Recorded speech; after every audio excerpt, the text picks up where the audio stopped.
everyone, good afternoon, and welcome ulit sa another episode of our Babayi Diaries. So for this afternoon, we're gonna talk about unmasking the shadow pandemic, violence against women in the Philippines. So excited. So with no further ado, welcome na ulit natin ang ating co-host, si Miss Don Makahilo. Hi, Maring Don. Hi mga Mars! Hi Marsley! Kamusta? Okay lang. Ikaw, belated happy birthday pala sa'yo. Thank you Mars! Tumatanda na tayo pero we're still learning and grateful for everything. Yes, and patuloy pa rin tayo sa advocacy natin. Exactly. And alam ko excited ka na at excited na din ako sa topic natin ngayon. And siguro, bigyan natin sila ng idea, Mars, kung ano yung sineselebrate natin ngayon.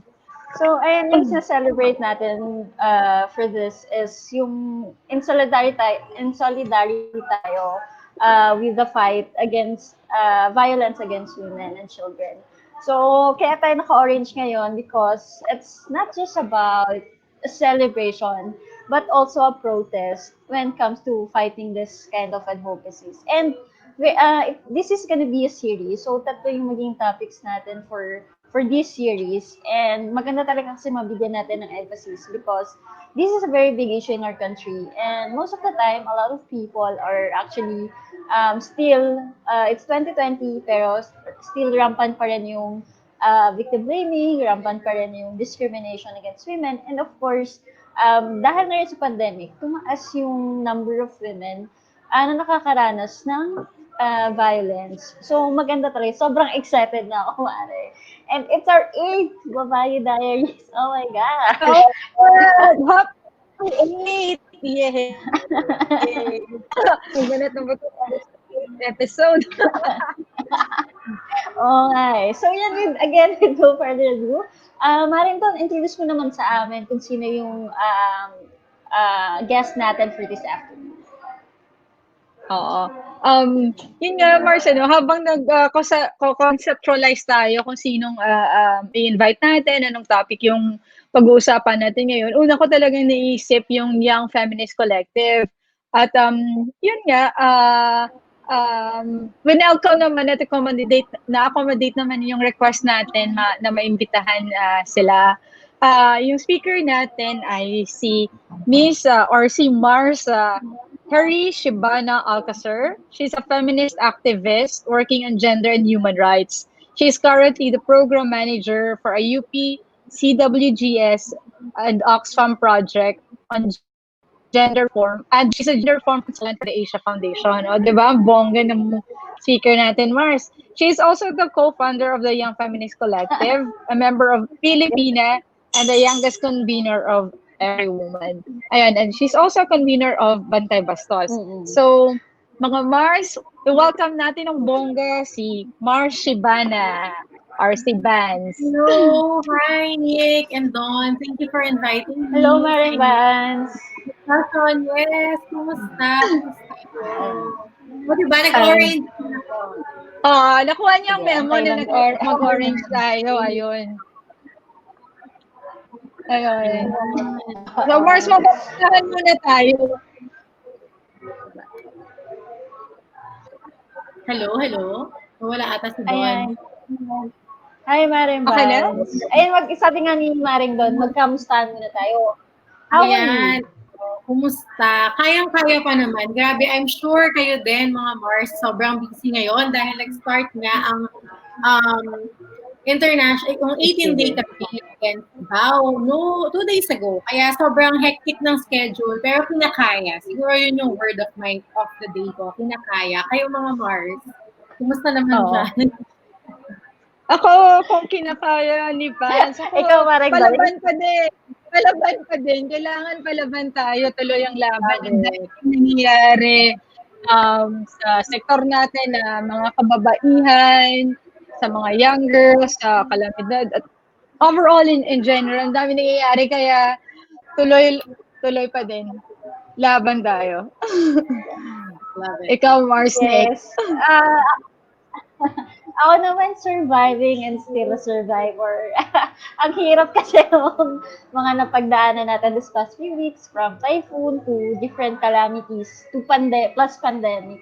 And it's been very difficult, but I'm really glad that all of you are well at this moment. So ayun, ngayon I can't wait to start na this conversation kasi yun nga, in celebration, this is a very important celebration kasi, di ba mga Mars, still, it's a big issue in our country.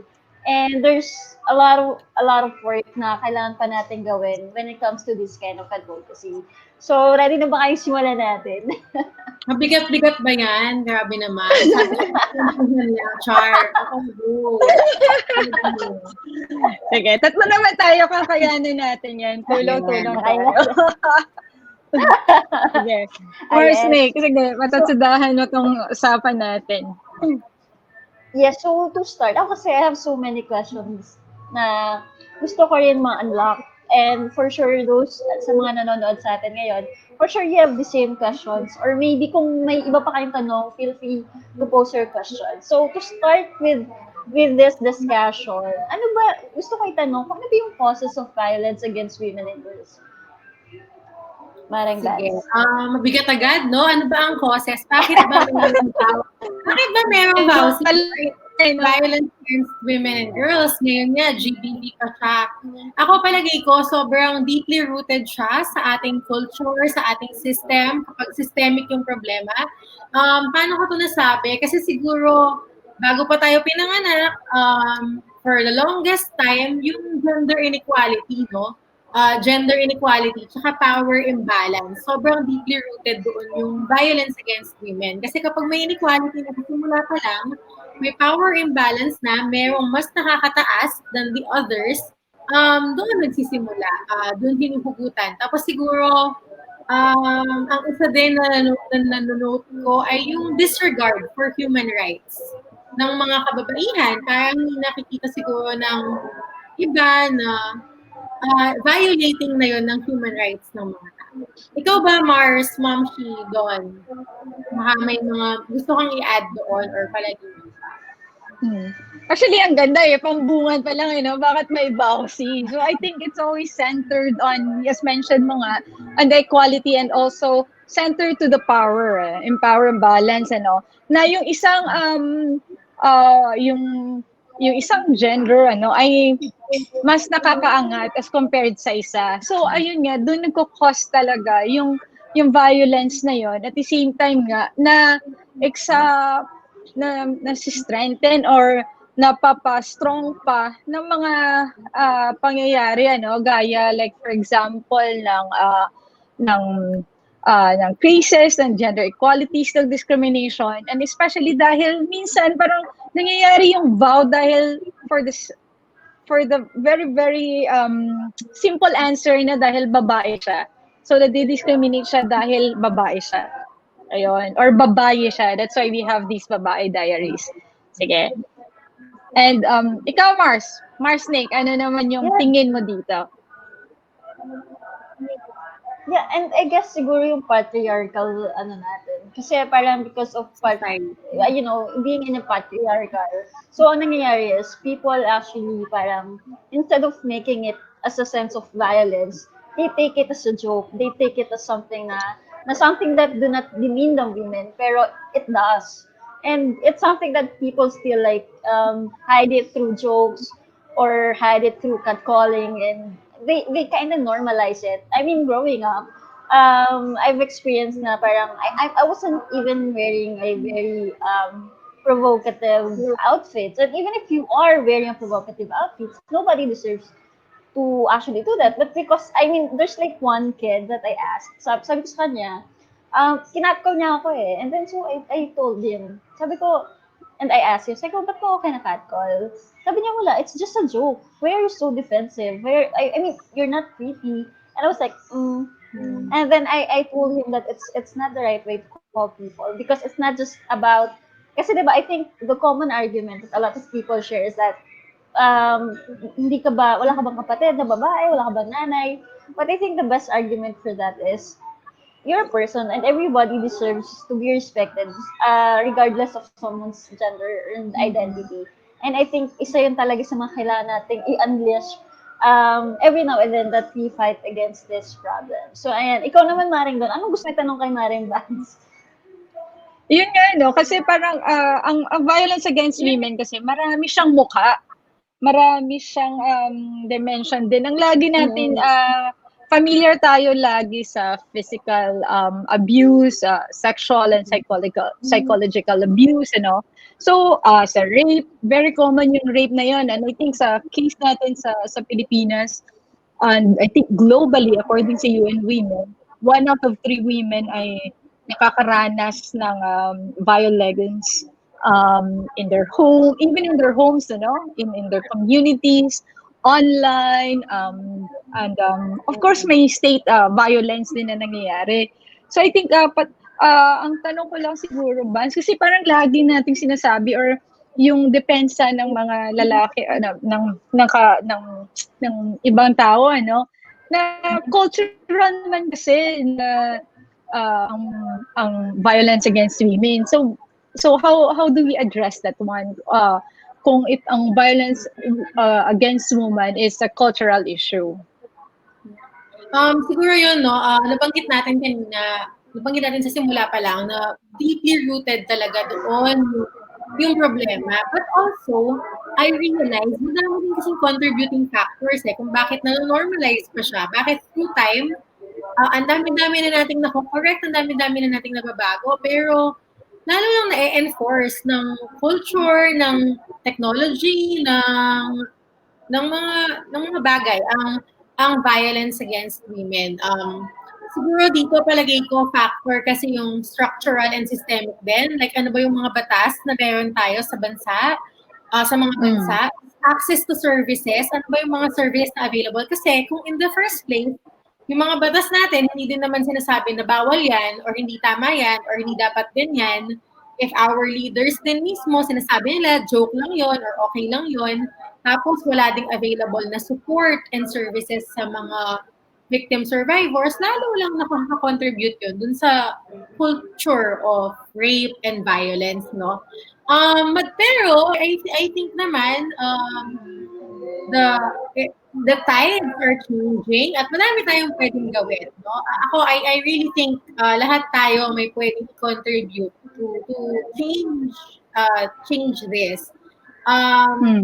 Sabi nila, alam mo, halimbawa, yung mga, actually, minsan, no, internalized pa siya. Minsan, even women or our grandparents, our mothers will tell us na, ay, nung panahon namin, bawal kasi yung ganyang pananamit, parang ganon. Pero feeling ko, we have the power as young people, and equipped na tayo na at sumagot at sabihin, hindi na ganun ngayon. Call out and help report, call out perpetrators, support victim survivors, ano ba? Tapos yung mga yon, yung policy report and so on. Kayo, ano siguro ayoko i-preempt, pero may mga initiatives na pwedeng check out, pwedeng tumulong, gano'n. Siguro ang bottom line ko ay madami tayong pwedeng gawin, maliit, malaki, para tulong-tulong tayo mawakasan ang gender-based violence at violence. That's very true. Yeah. Ayan. Ako din, actually, alam nyo ba mga Mars, recently kasi, pasado na sa Senado yung girls' not rights. And I think this is very, kumaga in connection to what we're talking right now, which is also a cultural reason why nagkakaroon nito. Kasi one of the things, actually, isa sa mga photos na ginamit during the Senate hearing with Sen. Risa is isa sa mga areas namin na pinuntahan namin dati sa Palawan. And it was a very difficult situation because makikita mo talaga yung yung sa tingin natin, tayong outsiders, kumaga we see it as a violence.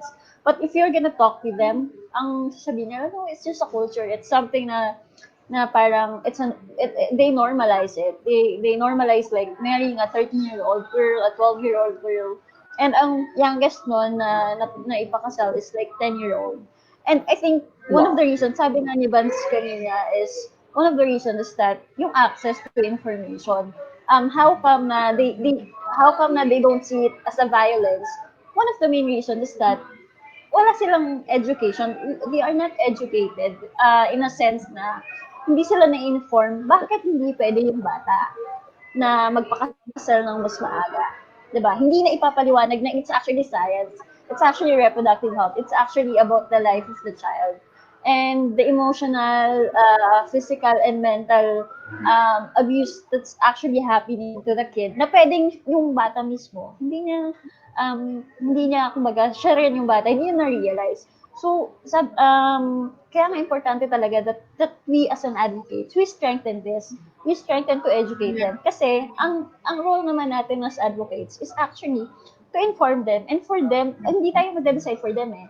What we're gonna do is that we make sure that they realize na sila mismo on their own, they realize that it's actually abusive, that it's actually not right. Kasi kung ipupush mo sa kanila, without even letting them, parang airing out their side, kumbaga madidimin yung purpose of this advocacy. Kaya importante talaga you communicate well with them na hindi lang basta ka mag-bash, basta ka lang magsabi ng ganito. You have to properly educate. Hindi sila yung kalaban.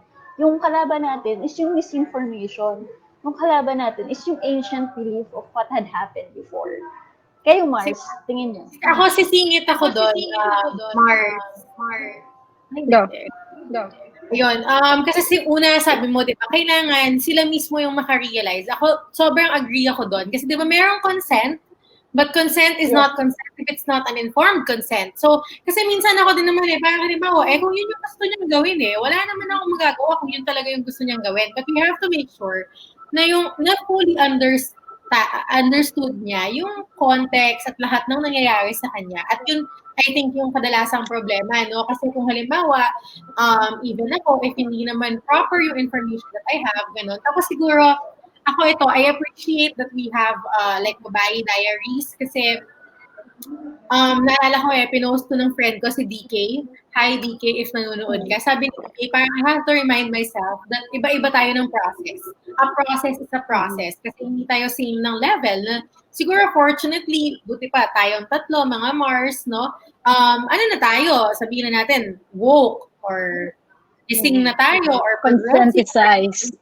Conscientize, no? Pero ang mga tao, yung proseso at yung mga discussions na ganito, lalo na kwentuhan type na hindi kumbaga maaabot talaga yung greater public kasi kung nagle-lecture tayo, nag-uusap tayo dito ng theories ng mabibigat na salita in English, baka tayo lang yung nag-uusap, no? Kaya mahalaga and siguro move ko na din dun sa next niya na topic, no? Kasi ako hindi lang dapat babae yung mga nag-uusap-usap.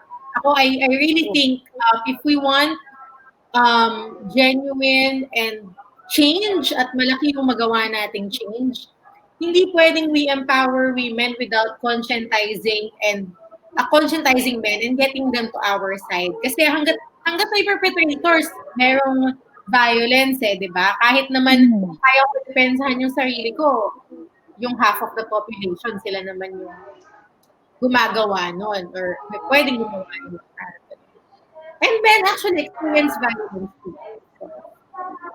Yeah. Ako i-share ko lang din. There was a time na parang I was interviewed for a job and at the same time yung isang staff doon tinanong ako na parang sa amin kasi it's parang I was surprised no, it's a feminist organization tapos parang gina-justify pa niya yung child marriage kasi it's part of their cultural norms and traditions now. Yeah, while it is true that there are cultural norms and traditions and practices that empower women and men in general, but at the same time, I think ang challenge dito, paano ma-justify ng religious values, ng norms, ng mga practices na yan, yung violence against women. So I think the challenge here is to really respect the diversity and the richness of our cultures and the practices. At the same time, not compromising human rights and women's rights. Kasi if you, parang hindi kasi yun excuse na dahil lalaki ako, exactly, parang bata lang yan, papakasal yan, or dahil ako yung leader, ako yung lalaki dito, I have control over these women. Consent, no? In the first place, doon pa lang, minors can't consent, can't give an informed consent. So, yeah. Exactly. And I think, nung mga bata tayo, we can't even, di ba? Parang, although, alam natin yung gusto natin, pero by law, we can't really know what's wrong and the bad. Parang hindi tayo informed on some issues din. So, dami na natin pinag-uusapan on cultural aspect din, and then values at the same time, involving men and all. Pero parang, how do we, yun nga minsan, dun nangyayari din yung collaboration and coordination ng bawat isa. Diba? Ng mga kababaihan, ng kalalakihan, ng gobyerno, ng mga NGO, kung saan patuloy tayo sa pag-develop ng mga effective practices and mechanisms and policy din to address, to eliminate violence against women. Ayun. Sige. Mars, Nick, and Dawn, Mars, Dawn. Ayun, kasi di ba nabanggit ko kanina na parang mahalaga na alam ng mga tao ano ba yung bastos, ano ba yung violence. Para yung mga kababaihan, alam mo, I really think sometimes women experience violence without knowing it. Parang hindi mo agad ma-realize na, ano pala yon, GBV pala yon, gano'n. Tapos minsan yung perpetrator, hindi din nila alam. Honest to goodness, mali pa rin naman regardless, pero honest to goodness, they didn't know. Parang binanggit kayo ni Mars Nick, no, na, I was just kidding. Parang for me, harmless joke yun, gano'n. Or sometimes, especially online, ang mga perpetrators, minors din sila, di ba? So parang we realize na napakahalaga yung education. Kaya siguro dito introduce ko na din yung Bantay Bastos, no?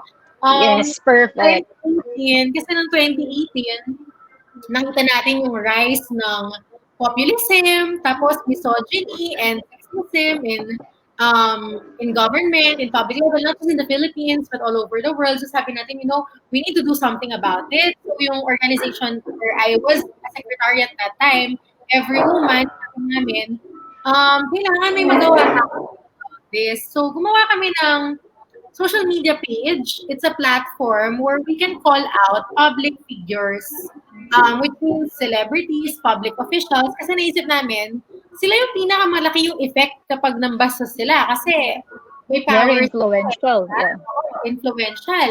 At nakita din namin kasi na nung time na yon na kumbaga na-normalize tsaka nagagaya at nagamit na excuse ng mga tao na bakit yun, ganun naman siya, and so on. So ganun yung atake natin dati, no, na sige, let's call out, let us shame them publicly, wag tularan, bastos to, ganun. And then, unfortunately, dito dumating yung struggle, no, this was 2018. Sabi namin, parang 2018, ginagawa natin to, ang dami-dami, lahat ng women's organizations, kino-call out naman yung mga bastos. How come people still laugh about it? How come people are okay about it? People justify it, no? So doon natin nakita na alam mo, kailangan pala we educate people. Kailangan pala, hindi lang educate kailangan yung examples mo, yung experiences mo, relatable to them. Kasi yung public official yun, sinabi niya yun in TV, sa TV, no? Hindi sila nakaka-relate. Pero, if you now involve everyone na ikaw, ano yung experience mo sa daan? Ano yung experience mo na online sexual harassment? Or ito, yung mga daily experiences of people, yun na yung i-feature natin. Kasi, kapag ganito, magigets sila na, okay, ito yung bastos para kahit influential na person yung gumawa, no excuse, di ba? Kasi ikaw nga, you demand nag-brown out kay Dawn. Okay ka pa doon? Yeah, okay pa. Ayan. So yun, doon namin sinimulan na, we don't just now inform and engage the public by sharing their stories. Gumawa din tayo, Nick, ng Bantay Bastos Facebook group. dun sa Mm. Facebook group, it's collaborative. Nabanggit to ni Mars doon kanina, no? It's collaborative kasi now, people can also report and discuss yung nangyayari. Ayun, actually maganda yung nga yung sinabi mo, Mare Vance, kasi I think one of the things na, actually, this is one of the things that I've learned from the trainings I've got from you and Milan. We're in, when you say, like, when you do the Bantay Bastos, it's also important that you educate the victim, you educate the bystanders, and you educate yung perpetrators. Kasi, it's really, everybody wants to ensure na mawala ito. And that can only happen if we see each other not as an enemies but as an allies. I think that's the difference of what we're doing talaga. We're not here to judge, we're not here to demean, we're not here to tell people na sabi na basta ito lang yung tama, ito lang yung sundin nyo. But the way we explain is that we make sure that ito yung tama kasi, ito yung tama kasi. So we always tell them, we always integrate human rights. We always integrate yung importance of not violating other people regardless of their gender. And at the same time, actually, sabi nga, actually, lagi ko ito naririnig yung parang, yung babae is like an enemy of the men, and the man is the enemy of women, which is not. We're not enemies here. And it's actually isa yun sa mga misconceptions sa feminist. Pag feminista ka, galit ka sa lalaki. Pag feminista ka, siguro may bad image ka about the guy. Man hater. Oh, man hater, di ba? Kaya din Pero, po, pero, Bra burner pero, and everything. you're angry na, parang hindi, ako lang yung tama. May i-share ako dun mamaya after mo, Mars. sige. So yun. So, importante kasi that we always go back to the basics. We always go back to the root of this, and we always go back to the real reasons and why we are fighting this, and why we shouldn't fight against each other, because it shouldn't be that way. So, yun importante na kailangan natin trabahuhin talaga in the long run. Kaya nga, we celebrate this every year.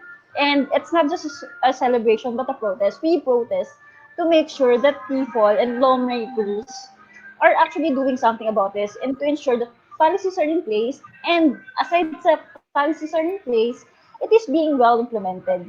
Na hindi lang siya isang batas na parang walang kapangyarihan, but isa siyang batas na empowers people, empowers especially the victims when it comes to reporting, and when it comes to sharing their stories of this kinds of harassments, and to encourage other people to report talaga. Yun. Yeah. So, I think kayo. Yeah, I think I'll just add to that, Mars. Kaya nga I think the beauty ng culture natin sa Pilipinas, no, marami na tayong napasa ng mga polisiya with regards to protection on women and on children and violence against women, anti-rape law. We have various laws, but at the same time, yung problem natin yung implementation. That's one. Second din kasi, ngayon nakikita na natin na may mga series of trainings naman na bumababa naman from top to bottom, So na-empower yung mga kababaihan on their rights, and also acknowledging na ay hindi po normal yan, violence po yan, at hindi po pagmamahal yan pag sinasaktan kayo ng asawa ninyo. So kaya may mga emerging data and reports tayo na dumadami ang kaso ng mga nabibiktima or nagsasuffer ng violence with their intimate partners. And I think nakakabahala kasi study shows na yung violence against women ay naggagawa ng intimate partner pa mismo. So nakakatakot yun, parang uwi ng bahay, at the same time pala andun yung perpetrator. Ngayon with the pandemic, ongoing pandemic, so andiyan ka lang naka-confined sa bahay ninyo. So andyan yung perpetrator. And I think yun pa din yung challenge, kasi yun nga, ang shadow pandemic talaga siya. And at the same time, I think with regards to support and how to assist victims and survivors, magkakaroon tayo ng bagong topic on that, di ba, Mars, Nick? So, antabayanan yun ng mga Mars ating nanonood. So, ayun. So, mag-way lang ako para manood pa yung mga kumare natin dyan. I-insert ko din doon that I'm sure pag-uusapan nyo pa yan in detail next discussion, next episode ninyo. No? Pero nung team namin, yung gender reform team namin sa Asia Foundation, we're actually currently working with the 911 Commission para ma-include as a 911 emergency ang GBV and VAUC, which means meron ka ng toll-free, easy-to-remember number na pwede mong tawagan if you experience GBV at home. Kasi tama si Mars doon, no? Sobrang tumaas yung cases kasi yung restrictions, quarantine restrictions, magkasama kayo sa bahay, work from home kayo pareho, limit in an enclosed small space, gano'n. Sobrang different. Pero siguro sa atin, sa discussion natin ngayon, yung shift din, nag-transition from public streets as public spaces, ngayon online na. So doon na online na yung public space, tapos sobrang tumaas din yung cases ng sexual harassment, online sexual exploitation. Yes, tsaka siguro idagdag natin sa mga types of violence is yun nga, yung sa online exploitation. Especially, alam mo yun, ito, for those people who are actually in a relationship, it's really toxic to actually, or it's really bad na parang you share someone's nude pictures just because they sent it to you. They sent it to you because they think you're a safe space and they don't intend to share it with everybody. And that's violence. And a lot of people still has this, hindi, wala lang, chinare ko naman yan sa friends ko, wala lang naman Siya yun. pa yung mas Walang friends ko naman. Oo. True. Yung person And pa parang ba't ka kasi nag-tour, ganun. Pero tama ka, Mars, saying yes. Tapos yung mga lines. Yeah. Saying yes to taking a photo doesn't mean saying yes to sending it, no? Nakita ko yun. Yeah. Yes, mga Mars, share ko lang. Change ng platform. Mga Mars, may tanong lang ako.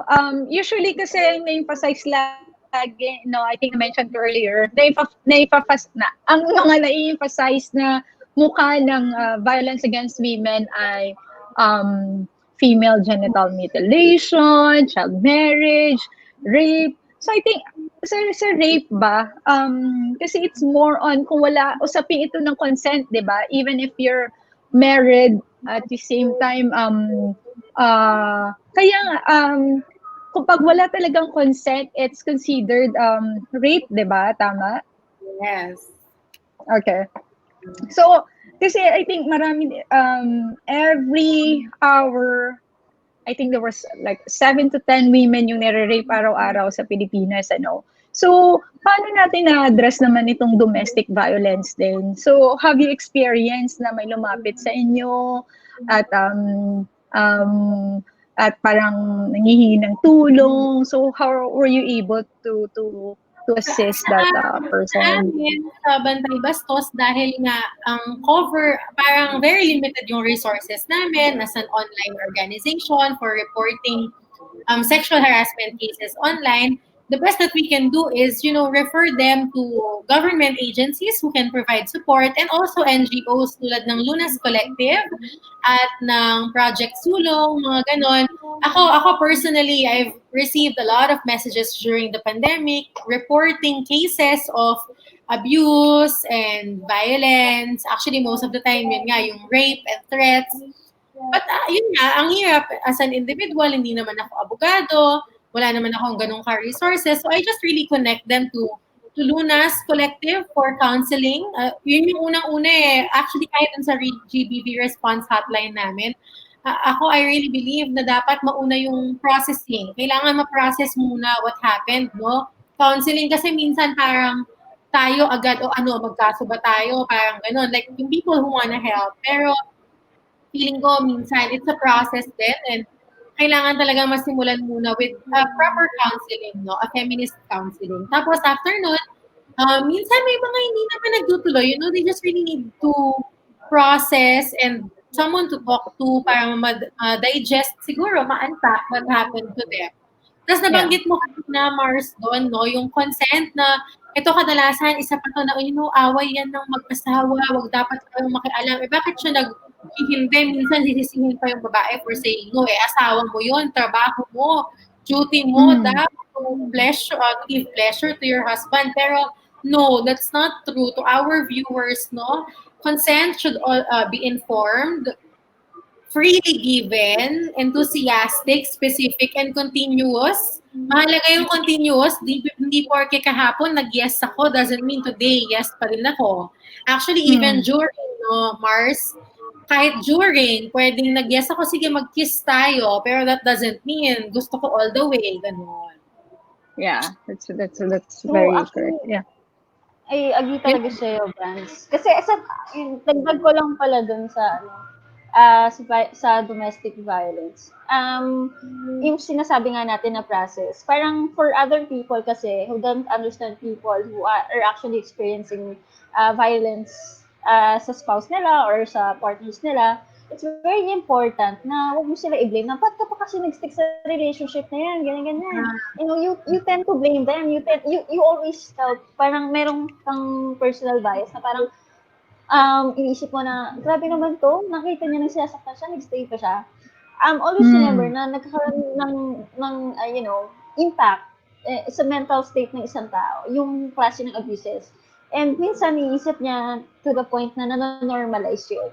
So, importante that we have this, i-widen natin yung understanding natin because it's not easy to actually get out of that relationship just because you said it or just because you think na binukas mo na yung eyes niya or whatever because that's not how things work. Kung paano siya nag-work is that you don't have, mas importante ipashare mo siya kung feelings niya, nung ano yung perspective niya. Again, the same as yung sa child marriage, important, kung sa culture nga kailangan na parang sila mismo yung makaka-realize. Kasi kung di nila ma-realize yun, hindi magbabago yung culture. So, the same as doon sa women who are victims of this violence. They themselves have to realize it. And you don't have to pin it down to them repeatedly na buksan mo na kasi, hindi. It's a process for that person. It's not easy for her. And since it's not easy for her, mas makakatulong ka na, sometimes you don't have to speak Sometimes you just have to listen to these people. Exactly. And listen to their stories. Diba? Sometimes you don't have the words. Sometimes, ikaw, Miss Vance. Hindi, sige, go lang. Mars, no? Sorry. Ayan, anyway, napakahalaga nung sinabi mo na minsan, kasi alam mo, natatakot pala silang mag-report or magsabi kahit sa kaibigan because they're afraid of being judged and discriminated. Na-realize ko yon na, and minsan yung online, lalo na online ha, and I'm sure pati in person, it doesn't end with the violence done by the perpetrator. How your immediate circle, how people how the general public react to it affect the victim survivor. So imagine mo, nangyari na nga to sa'yo, kumalat yung picture mo sa Facebook. Tapos, syempre, babasahin mo yung mga comments, ikaw pa yung sinaslut-shame. Ang tindi nun, nung effect nun. Victim blaming, victim blaming, no? So, kaya siguro yung Bantay Bastos, we really want to build, we hope we could build a community na, alam mo yun, who can support yung parang solidarity and sisterhood talaga for victim survivors. Dumami yung, alam mo yun, I'm here to listen to you, what happened to you is not your fault. Nung mga ganun, akala natin words lang sila, pero malaking tulong sila. Ako i-share ko lang din kasi parang di ba nagte-trending ngayon si Meghan Markle pero I think ibang context naman. Pero as simple as asking the person daw, are you okay? Parang minsan parang kamusta ka na? Parang yun lang pala yung gusto mo ding marinig given the circumstances. At the same time, i-follow through ko lang din, may mga discussions din kasi ako the other day, nakikinig ako kay Sister MJ. Sabi niya, kasi they run a center for for victims and survivors of VAW. Sinasabi niya, alam niyo, nag-war din ako kasi yung mga naghahatid ng mga survivors doon sa center ay mga kapitbahay. hindi daw kapatid, hindi daw friend. So yun nga din kasi parang there's always this stigma na parang anong nangyari, parang it didn't work kasi yung marriage, parang biniblame sa babae pag siya pa yung nasaktan, siya pa yung may black eye, parang bakit pa siya pa yung parang kawawa. I mean, siya na nga yung victim, pero parang lalo pang nabivictimize ng family members, ng friends. Kaya parang neighbor pa daw yung naghahatid. At the same time kasi I've been reading a lot of accounts din, no? Yung mga rape victims, when they report to court, pinapaulit step by step or even reporting sa police desk office, no?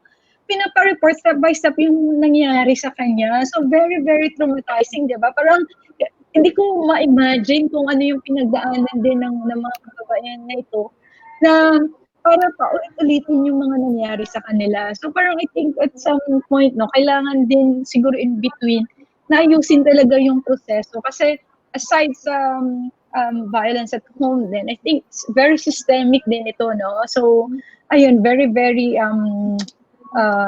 nakaka-trigger, nakakagalit, ang mga sistemang ito na lalo pang nagsistrengthen ng mga ganitong bagay against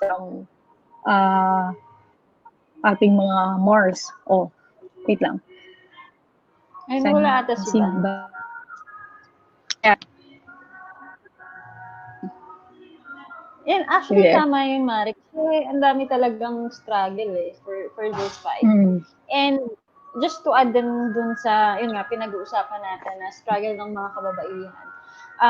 One of the things na kailangan talaga natin i-consider is that, lalo na pala yung stigma when it comes to na parang you're less of a person kapag iniwan mo yung asawa mo. But, it's a process Pero, sana at one point, they've come to realize na it doesn't make you less of a person. It doesn't make you, weaker just because you left your husband or your partner. Actually, it makes you stronger. But it doesn't necessarily mean na hindi ka mahirapan. It won't hurt. Actually, it's gonna hurt a lot because you think na yun lang yung tao nakikinig sa'yo, yun lang yung tao nandyan para sa'yo. But at the end of the day, I think yung win naman natin at every violence is that if one day ma-realize nila and they're able to get out and become not just a survivor of this violence, but at the same time, someone who won against this battle within herself. Because at the end of the day, we can only listen. At the end of the day, they're the ones who's gonna decide if they still want this relationship. And we're gonna be just women supporting women, right? Correct naman. Mga Mars, may tanong lang ako. I think nasa edad tayo ngayon na in the middle of our 20s and early 30s. So, na-experience nyo din ba nung after nyo mag-college na, okay, may boyfriend ka na ba? Or may karelasyon ka ba? Tapos kung may boyfriend ka nga, tatanungin ka kailan yung kasal. Tapos kung nakasal na yun, may mga friends tayong gano'n na kung nakasal na sila, tatanungin naman may baby na ba or kailan na magkaka-baby or parang madaming tanong pag wala ka pa sa gano'n. No? Kasi parang social buhay natin na parang hindi nila alam yung epekto nun sa atin, especially ng mga kababaihan, na yun yung pananaw nila sa atin lagi. So, kayo, how do you address that one? Na parang, Marsnik, kailan ka na magkaka-boyfriend, kailan ka na magpapakasal. Ikaw, Vance, parang Vance. Diba? Lalo na magpapasko. Tapos, pati nga yung mga unsolicited talaga, yung mga pati tumaba ka, ganun, or kailan ka pag-asawa. Alam mo, ang hirap niya. Iniisip ko nga no? Parang, kailangan magwala talaga ng patience in conscientizing people, no? Parang, minsan kasi hahayaan ko na lang ba? Parang hindi na ito magbabago. Parang, pero kailangan, even if it's very difficult for you, you need to correct them. And it's a process. Feeling ko talaga, word of the day natin yung process. Kasi, nabanggit kanina ni Marsnik, no, pati sa mga victim survivors, no, iba-iba din ng process. Parang, and we should respect that. Ayan, Marsnik, may mga questions din pala tayo sa, actually, tinitingnan ko kanina yung mga questions, kaya ako nawala. Anyway, yun, process talaga siya. So, patience dun sa mga mas nakakaintindi na, siguro. Yes, yes. Ayan, so siguro sumagot muna tayo ng question. So, sabi ni Diana comments, the question is, mga Mars, what are the most common forms of violence against women in the Philippines? Ikaw muna Maring Don before the times. Well, I think marami kasi as I've mentioned kanina, yung violence against women kasi hindi nagme-manifest din siya in physical, sexual, and psychological So minsan marami doon yung battering, psychological abuse, marital rape, sexual violence and harassment, 'di ba? Yung catcalling is now considered violence against women. Forced marriage, of course, street harassment, ayun, hindi ko lang alam kung ano yung ranking, pero I think in most cases dito sa Pilipinas gano'n. Pero I'll add lang, I think the other day while I was reviewing sa topic natin ngayon, nakita ko na parang I think tumataas yung online abuses against young Children. girls oo kasi yun nga daw yung according sa study kasi nga yung mga young girls ngayon ay online dahil sa school nila are shut down, so online school sila so most of the time nasa harap lang na ng computer, so ayun yung mas daw silang vulnerable online. At the same time, yung mga perpetrators ay mga young boys din. So, very alarming ito, So, yeah. So, baka may dagdag pa kayong other forms of Ako doon, violence. siguro palagay ko pinaka-common talaga yung physical and sexual violence. But I wanna reiterate lang na walang higher sa kanila. Hindi porke yun yung mas common or physical yung injury, doesn't mean yun lang yung valid. Kasi feeling ko madaming common but are not seen. Kasi halimbawa yung mga emotional blackmailing, social, psychological, and also economic. Isipin mo yon yung hindi ka allowed to trabaho. That's a form of violence, no? Yung hindi ka allowed magkaroon ng money, humawak ng pera, o magtrabaho, ganon.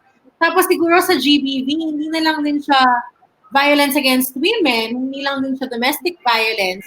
Yung mga hindi natin napapansin but are also very important, discrimination, homophobic and transphobic slurs, trafficking, sexual exploitation, sexual harassment. So, yun, parang minsan kasi, parang, alam mo yun, feeling ng mga perpetrator, I just catcalled. May nabasa ako kahapon na post na it's the same, parang, we think rape is a crime, but catcalling is not. So parang yung mga ibang lalaki, parang, hindi naman ako rapist parang, yung ano naman yung rape joke ko sa pag-rape talaga mismo. But, that's still the same thing. The same way na, yung racism doesn't mean na parang dahil hindi ka nag-N-word ay hindi ka na daw racist. Parang yun yung nabasa ko na post.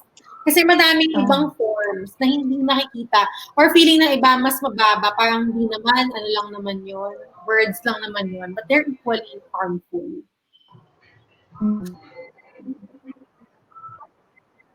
May isa pa atang question. Tama ba, Mars? Ayan, sige, meron pa. Pero I think just mag-add lang ako dun sa answers nyo. Just to add kasi, sabi nga natin, yung violence kasi sa Philippines is, tama, we cannot rank it to whatever is higher or ano yung pinaka-lowest. Pero yung gusto natin i-discuss dito is that there is actually a cycle of violence. So it starts with catcalling. When you start with catcalling, it could end up with stalking. Once it end up with stalking, it could end up with rape. So those kinds of things. Kaya nga sabi nga natin sa harassment, hindi natin tinitingnan isang bagay as maliit na offense because we see that as something na papunta doon sa violence against women na mas malaki, mas extreme, mas violent. That's why it's very important to actually tell people about this na parang, bakit pala hindi ako dapat nagsasabi or nag-a-utter ng rape jokes? Because even pwedeng sa subconscious mind mo or sa tingin mo na kilala mo na yung sarili mo, but you'll never know when temptation comes. So it's important that we actually tell ourselves na parang meron tayong moral compass. We should know what is right and wrong, and we should always know where we stand, because violating other people is not human, you know. You're not a Exactly. person if you're actually doing a sinasabi yung iniisip mong simpleng rape joke. Kasi hindi naman kung, 'di ba? Sabi nga nila, minsan hindi kasi nila nakikita yung mga effects. For example, kinatcall mo yung isang babae. So pag kinatcall mo yung isang tao, or regardless of yung gender niya, pag kinatcall mo siya, hindi na siya dadaan dyan. Bakit? Kasi nakaka-create ka ng fear. Nakaka-create ka ng isang bagay na parang magkakaroon siya ng anxiety, magkakaroon siya ng bagay na parang lagi siyang matataranta, matatakot, parang lagi siyang tumatakbo na kahit na, ayun mo yun, hindi niya deserve yun eh. Pero imagine, catcalling lang yun hindi pa yung grave threats or grave violence, pero ganun na yung effect. So, ibig sabihin, para natin the same effect yung nangyari sa kanya, kahit hindi pa nasa punto ng very violent uh, crimes against women. So, ayan. Yung second question pala dito, question siya ni Oriang, sabi niya, mga Mars, what are the consequences of violence against women? Sige. Nabanggit mo Maybe pala you can kanina, refer to Mars. the laws or whatever consequences that can Mars, arise. nabanggit mo na sa cycle of violence, no? Siguro Yeah. kalapit mo yung consequence kasi may studies that show na those who experience violence at a young age, they will most likely experience it pa further when they grow, when they grow old. Tapos yung mga perpetrators, kapag yung mga, halimbawa, yung mga boys na hindi kinokorrect at a young age, na nambubuli, na nananakit, ganon, sila yung most likely magiging perpetrators of violence against women pag tumanda na sila. Pero siguro yung consequences sa individual, medyo mga na-touch na rin ito kanina, hindi lang siya physical, like death, unwanted pregnancy, HIV, AIDS, or injury.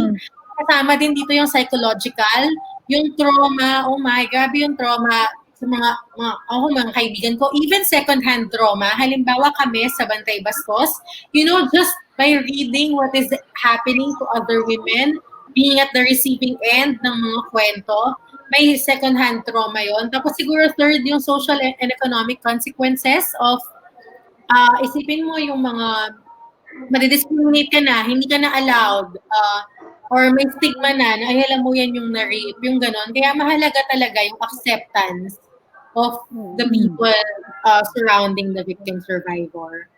Ano pa ba? Kayo ba mga Mars? Ano pa ang mga consequences of violence against women? Mga Shidon. I think so. Actually, dami mo nang nasagot, ano? Yaman ng sagot mo, Mars. Kasi na-mention mo na ang effect nito sa individual, mentally, psychologically, also in economic.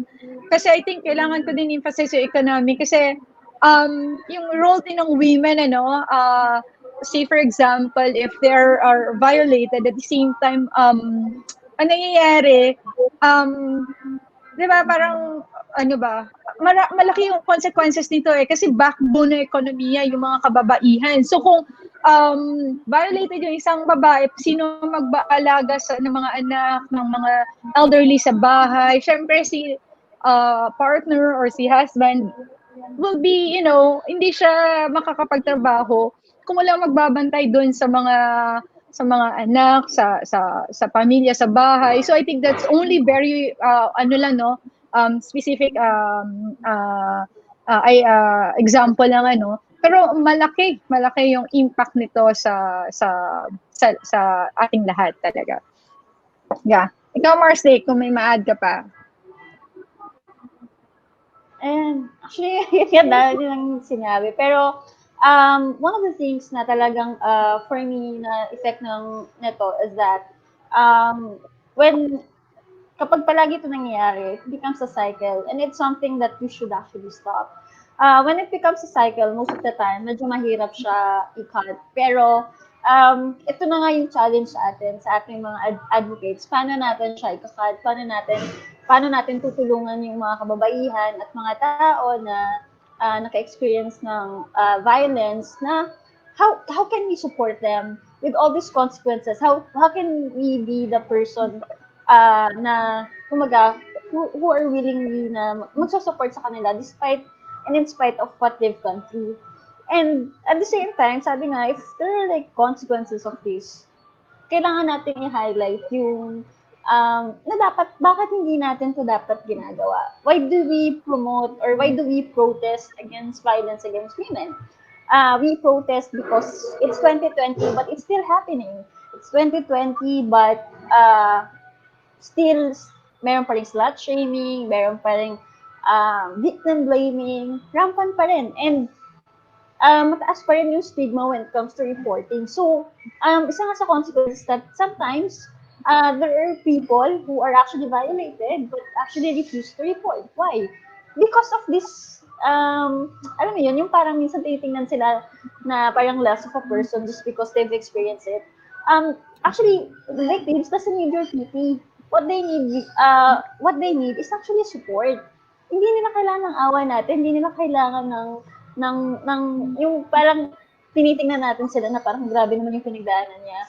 Mas tingnan natin sila as people who are strong enough to get out of it and to actually go through the process kung sakali mang hindi pa sila handang umalis doon sa sitwasyon na yan. And I think that's where we stand as a feminist and as advocates, that we create a safe space, a safe community for everybody who's actually going through this kind of things. Kasi sabi nga natin, regardless of your gender, kung ano may naranasan mo, it's all valid.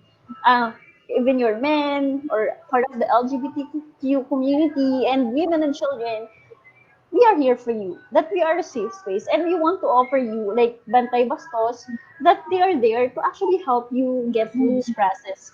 It's not going to be easy, it's not going to be the easiest road to take, but definitely, the only thing that we can do is to help people to get through that while having to go through all of these processes. And kaya nga, Vance, we really appreciate you and your advocacy because we can see na, it's not easy.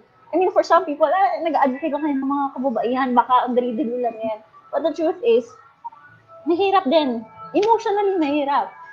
Physically, mahirap din. Pero, mentally, lalo na. Pero, bakit andito tayo? Bakit natin patuloy itong ginagawa? Bakit patuloy tayong lumalaban for this? Because we no longer want people to experience the same thing. And we want to stop this. We want to end this. And to do that, we need to, seek allies from different sectors para magawa natin to. So, yun, parang nag-end ako. The learning process siya for everyone. Yun talaga yung kasi minsan, I won't deny this, minsan kahit within the Bantay Bastos Facebook group, may mga arguments na parang, wait, for me, hindi naman yan bastos. Or for me, bastos yan. Parang, alam mo yon, it's okay to, yung binanggit mo din to kanina, Mars, Nick, no, na pag-usapan with respect. It doesn't mean ako lang yung tama at hindi na kita papakinggan. Okay yon na as a collective, as a collaborative work, pag-usapan natin to. Basta, grounded on respect for each other, for yourself. And ako very thankful din to have a platform like this. Sana madami pa yung maabot ninyo and ma-share natin yung mga episodes ninyo para maganda yung format na kwentuhan, online kwentuhan, kahit di tayo magkakasama. Physically. Yeah. Sana magkasama tayo soon. Oo. Yeah, oo nga. Hopefully, in the long run. Ikaw, Maragdot. Yun nga, I think to summarize everything lang, ang dami ko natutunan sa topic natin. Kasi parang, lagi natin pinag-uusapan yung violence against women and children, but at the same time, ano bang punot-dulo nito, di ba? At the same time, ang challenge sa atin as advocates, as feminists, are we doing enough? I think globally naman, we've been seeing women in uniting to end and to address violence against women in all forms actually, So parang I think siguro lang we continue what we're doing pa din. At the same time, we build kasi solidarity and partnership with different organizations. Like for example, for our Young Feminist Babayi Diaries and Young Feminist Young Feminist Collective, and also Bantay Bastos. Because I think at some point, no, there are cases na naging fragmented kasi din yung mga feminist organizations na parang, yun nga, na even us in our own organizations, hindi din isa yung pagtingin kung ano yung bastos at hindi bastos, ano dito yung violence, ano dito yung porn at hindi porn. So maraming mga mga pagkakaiba pa din. But I think again, it is how we face it, how we face diversity and richness of our differences. Kasi and treat it with respect. Kasi kung wala ako ang tama, ikaw ang mali, wala doon pa lang wala na. Parang hindi na tayo magkakasundo on that end. So, ayun, we're very much thankful to feature si Mars Vance at syempre yung Bantay Bastos and Young Feminist Collective. Salamat. Keep in Yeah. touch. Yes. Sana madami natutunan yung mga mga Mars natin na nanonood sa ating Facebook. Ayan. Siguro ano na lang, Vance, just to end siguro. Yes. What are your message to the people who are actually watching right now? And at the same time, can you tell us where we can follow Bantay Bastos and your advocacy? Sige. Ako siguro ang message ko para sa mga nanonood ay huwag tayong maging judgmental, maging mas accepting tayo. Kailangan natin to be there for each other. Ako yun talaga. Minsan, that can go a long way na, no? Yung mga reaction natin. And we also have to re-evaluate ourselves from time to time kung may nasasaktan ba tayo sa mga actions natin. Kasi ako minsan, kahit tayo, we're not perfect, minsan di natin nalalaman, nakakasakit na tayo. And to avoid that, binanggit to ni Mars Nick kanina, let's just be yung basic human decency, no? Huwag naman tayong maging assholes. Parang ganon. Tapos, if you wanna follow Bantay Bastos, we're on Facebook, facebook.com/Bantay Bastos. Tapos makikita nyo na din doon yung Bantay Bastos group. Lahat naman po ay na-accept natin doon basta hindi troll at hindi bastos. Maraming salamat. Tapos siguro, sorry sa mga victim survivors din, no? Pahabol na lang din. Sa mga victim survivors, pinag-uusapan namin ito kahit sa Lunas Collective, na nandito, madaming sumusuporta sa inyo. Wag na wag nyo iisipin na kasalanan ninyo yung nangyari sa inyo at na wala ng bukas. Kasi madami namang anditong handang tumulong. So, yun lang. Yeah. Virtual consent, with consent pala. Group talk with consent. Thank you. Babayi Diaries. Ayan. Thank you so much, Mary Vance. We hope to catch up with you. We love you. Salamat. Yes. Mag-catch up tayo minsan over coffee. Nice meeting you. Yes, nice meeting you, Maring Vance. Bye. See you soon. See you soon. Ayan. Maring Don, ayan. It's our time. Siguro wrap it up lang, though nakapag-summarize na tayo kanina. But siguro ikaw muna, what's your message to the people who are watching right now, and why should they watch our series of discussion of violence against women? Ayun, sa mga nanood in between, naka-orange kami ni Nick kasi it's our way of being in solidarity sa lahat ng mga kababaihan na nagse-celebrate at nagpo-protesta in line with the 16th day of activism na nagsimula noong November 25 at magtatapos siya sa Human Rights Day on December 10. So, ina-highlight din namin na araw-araw, itong kakatakot itong shadow pandemic. Mas deadlier siya kaysa sa COVID, dito pa lang sa Pilipinas, 1 to 3 women a day suffers violence against in different forms, So ako paulit-ulit lang din ang message ko, Mars. Yun nga, to our Mars na mga survivors and victims, we feel you, we see you, we hear you, and we are here for you. And we're having this Babayi Diaries kasi gusto din namin i-highlight yung lahat, if not lahat, kaya lang namin na mga issues na na na nakakaapekto sa atin bilang bilang babae, ano. At mapag-usapan ito. Kami ni Mars Nick, hindi din namin alam yung mga sagot dito. That's why we also invite experts. We have invited friends in the past, ano, to share with us their expertise and knowledge on different issues. So sana patuloy pa din kayo sa panonood sa amin. May dalawang topic pa kami related dito sa Unmasking the Shadow Pandemic, the violence against women in the Philippines. At we have invited then friends and fellow feminists, ano, to discuss on how we can assist survivors and victims, sa ano yung mga lalapitan nila, saan sila pupunta. And at the same time, we have, ayun pa, sana ay patuloy kayo sa pakikinig at panunood sa amin ni Mars. Ikaw, Mars. Ayan. Thank you, Maringdon. And actually, this is my message to everyone's watching. Especially for everybody, regardless of your gender, na nakaranas ng violence, na whatever you've been through, it's all valid. And we're here for you. We're gonna do our best to be there for you as much as we can. And at the same time, para sa mga babae nakaranas, hindi ka babae lang. Babae ka. You are powerful. You can survive this. We can get through this process. And I know it's hard. It's not gonna be an easy road. It's not gonna be something na parang one day okay ka na. Hindi eh. It's gonna be a long process na kinakailangan mo ng maraming time. Kakailanganin mo ng maraming lakas. And that's okay. And we believe in your stories. We believe in what you've been through.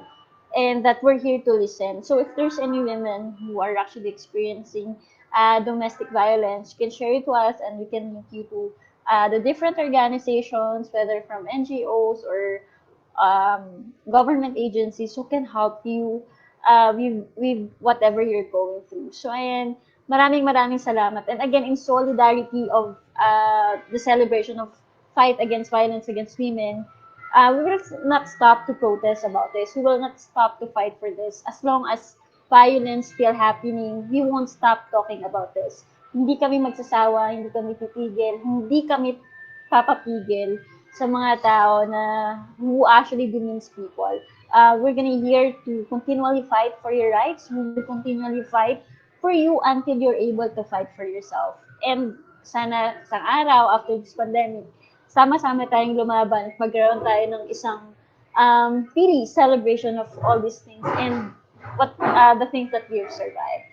So, ayan. And, ayun pala, just to promote pala, Maring Mars, please don't forget to follow our Instagram account at Babayi Diaries. And also, please don't forget to subscribe to our YouTube channel. Ayan, maraming salamat sa nag-subscribe. 698 plus na yung subscribers natin. So, thank you so much. And salamat din sa lahat ng nagla-like ng Facebook page natin. You've reached 1,000 plus and we're really grateful. And salamat sa lahat ng palagi nanonood at walang sawang nakikinig sa amin every Friday. So, ayun, again, maraming salamat and happy celebration. Long weekend! Yes, and long weekend. And maraming salamat.